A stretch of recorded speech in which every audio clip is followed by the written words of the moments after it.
ഭൂമിയിലെ ഏറ്റവും ഭാഗ്യവാൻ താനാണെന്ന് തോന്നുന്നുവെന്ന് അയോധ്യയിലെ ശ്രീരാമക്ഷേത്രത്തിലെ വിഗ്രഹമായ രാംലല്ലയുടെ ശില്പി അരുൺ യോഗിരാജ് പറയുന്നു.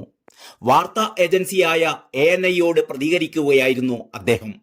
പൂർവികരുടെയും കുടുംബാംഗങ്ങളുടെയും ഭഗവാൻ രാംലല്ലയുടെയും അനുഗ്രഹം എപ്പോഴും തന്നോടൊപ്പമുണ്ട്. താൻ ഒരു സ്വപ്നലോകത്താണെന്ന് തോന്നുന്നുവെന്നും അരുൺ യോഗിരാജ് പറഞ്ഞു.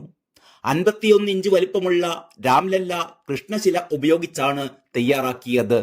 മൈസൂരു HD കോട്ടയിലെ ചെറുഗ്രാമമായ ബുജോഗൗദൻപുരിയിൽ വെച്ചായിരുന്നു വിഗ്രഹത്തിന്റെ നിർമ്മാണം. 2022 സെപ്റ്റംബറിൽ ഇന്ത്യാ ഗേറ്റിന് സമീപം പ്രധാനമന്ത്രി സ്ഥാപിച്ച നേതാജി സുഭാഷ് ചന്ദ്രബോസിന്റെ 28 അടി ഉയരമുള്ള പ്രതിമ നിർമ്മിച്ചതും അരുൺ യോഗിരാജ് ആയിരുന്നു.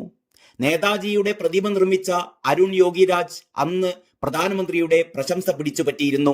ഇതിന് പിന്നാലെയാണ് രാംലല്ലയുടെ വിഗ്രഹം തയ്യാറാക്കാനുള്ള നിയോഗം ലഭിക്കുന്നത്. അരുൺ യോഗിരാജിനെ കൂടാതെ ബംഗളൂരു സ്വദേശി ഗണേഷ് ഭട്ട്, രാജസ്ഥാൻ സ്വദേശി സത്യനാരായണൻ എന്നിവരെയും വിഗ്രഹം തയ്യാറാക്കുന്നതിലേക്ക് ഷോർട്ട് ലിസ്റ്റ് ചെയ്തിരുന്നു. എന്നാൽ ഒടുവിൽ ഭാഗ്യം അരുണിനെ തേടിയെത്തുകയായിരുന്നു. മൈസൂരു സ്വദേശിയായ 38-കാരനാണ് അരുൺ യോഗിരാജ്. MBA ബിരുദധാരിയുമാണ്. ജനുവരി 22 കലണ്ടറിൽ രേഖപ്പെടുത്തിയ ദിനം മാത്രമല്ല, കാലചക്രത്തിന്റെ ഉദയം കൂടിയാണെന്ന് പ്രധാനമന്ത്രി നരേന്ദ്രമോദി പ്രാണപ്രതിഷ്ഠ ചടങ്ങിന് ശേഷം നടന്ന ചടങ്ങിൽ പറയുകയുണ്ടായി. 1000 വർഷങ്ങൾക്ക് ശേഷവും ലോകം ഇന്നത്തെ ദിവസം ഓർത്തിരിക്കും. എവിടെ രാമനുണ്ടോ അവിടെ പവനപുത്രൻ ഹനുമാന്റെയും സാന്നിധ്യമുണ്ടാകുമെന്നുകൂടി നരേന്ദ്രമോദി പറഞ്ഞു. നീണ്ട തപസ്യക്കൊടുവിൽ നമ്മുടെ രാമൻ വന്നിരിക്കുകയാണ്. ഭാരതത്തിന്റെ ആഗ്രഹം സഫലമായിരിക്കുന്നു. നമ്മുടെ രാംലല്ല ഇപ്പോൾ ടെന്റിലല്ല, മന്ദിരം ലഭിച്ചിരിക്കുന്നു. വൈകാരിക നിമിഷമാണിത്. വൈകാരികമായാണ് പ്രാണപ്രതിഷ്ഠാ ചടങ്ങുകളിൽ പങ്കെടുക്കാനായത്. അനേകരുടെ സ്വപ്നം രാമക്ഷേത്രം യാഥാർത്ഥ്യമായി. പുതിയ ഇതിഹാസത്തിന് ഇവിടെ തുടക്കം കുറിക്കുകയാണ്.